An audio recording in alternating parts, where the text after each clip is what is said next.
मेरी जिंदगी पर बीती हुई ये रोंगटे खड़ी कर देने वाली कहानी सुनकर हर वो आंख नम हो जाए जो सच में दूसरों के दर्द को महसूस करना जानती हो। जब भी इस किस्से को याद करती हूँ तो दिल खून के आंसू रोता है। मेरे पास अल्फाज नहीं हैं, बस इतना कहना चाहती हूँ, मेरे जैसी ज़िंदगी खुदा किसी दुश्मन को भी ना दे। मेरा नाम महक है। मेरी माँ लोगों के घरों में साफ सफाई करने का काम करती थी। लोगों के झूठे बर्तन धोकर, झाड़ू लगाकर, ये सब काम करके मेरी माँ हमारा पेट पालती थी। कुछ साल पहले बाबा को फालिज मार गया, जिससे गुर्बत ने घर में ही डेरा डाल लिया था। इधर मैंने भी जवानी की दहलीज पर कदम रख दिया था, जिससे मेरी माँ और भी ज़्यादा चिंतित रहने लगी। मेरी उम्र उस वक्त 17 साल थी।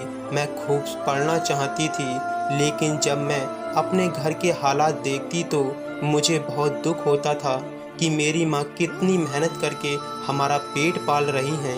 किस तरह वह इतनी परेशानी भरकर बाबा की दवाइयों का खर्चा उठाती हैं। कभी कभी तो ये सब सोचकर मैं रोने लगती थी कि अल्लाह को जरा भी तरस नहीं आया मेरी माँ का मुकद्दर लिखते वक्त। तो कभी कभी ये भी सोचती थी कि काश अल्लाह मुझे लड़का बनाकर भेजता तो मैं अपने माँ बाप का बुढ़ापे में सहारा बन जाती। लेकिन ये तो सिर्फ सोचने की बात है, वही होता है जो रब चाहता है। 10वीं क्लास के बाद मैंने स्कूल छोड़ दिया और घर के काम काज में माँ का हाथ बटाने लगी। कभी कभी वह मुझे अपने साथ काम पर ले जाती थी। मैंने अपना सारा बचपन ऐसे ही गुर्बत में गुजारा। मैं बहुत ही नरम और नाजुक लड़की थी।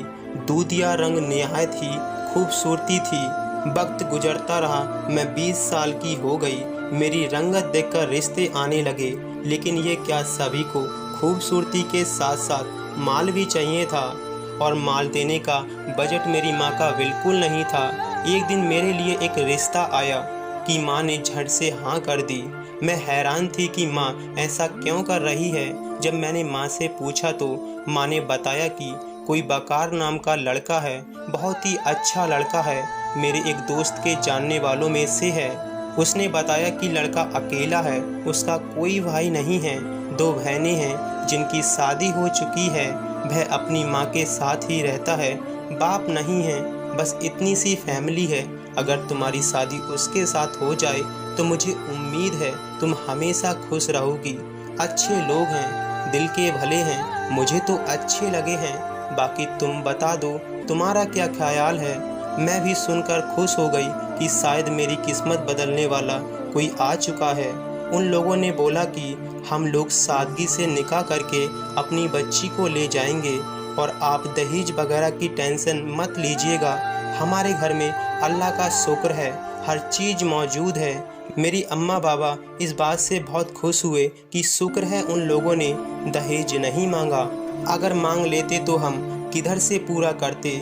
इस बात पर तो मैं भी खुद बहुत राजी थी। निकाह के लिए उन लोगों ने सिर्फ 1 हफ्ता ही दिया था। इतनी जल्दी निकाह करना भी कुछ समझ नहीं आया था, लेकिन खैर जैसे तैसे करके निकाह हो गया और उन लोगों के घर पहुंच गई। घर खूबसूरत था, 3 मंजिल घर, मार्बल लगा हुआ था। मैं देखकर हैरत में पड़ गई। जब मैं अपने कमरे में आई तो वह भी अच्छा सजा हुआ था। मुझे एक लम्हे के लिए अपनी किस्मत पर यकीन ही नहीं आ रहा था कि मेरी किस्मत भी इस कदर अच्छी हो सकती है। बकार बहुत अच्छे इंसान थे, और सबसे बड़ी बात, मेरी सास बहुत अच्छी थी, मुझे बहुत प्यार करती थी। मैं बहुत खुश थी कि शौहर अच्छे तो मिले ही हैं, सास भी बहुत अच्छी मिली हैं। जितनी उन लोगों की तारीफ सुनी थी वो बहुत कम थी, लेकिन एक बात मेरी सास की अजीब थी। सुबह जब मेरे शौहर अपने काम पर चले जाते तो थोड़ी देर बाद मेरी सास भी बिना बताए कहीं चली जाती थी। कुछ दिनों तक मैंने कोई सवाल नहीं किया, लेकिन उनका ये रोज़ का काम देखकर मैं परेशान हो गई।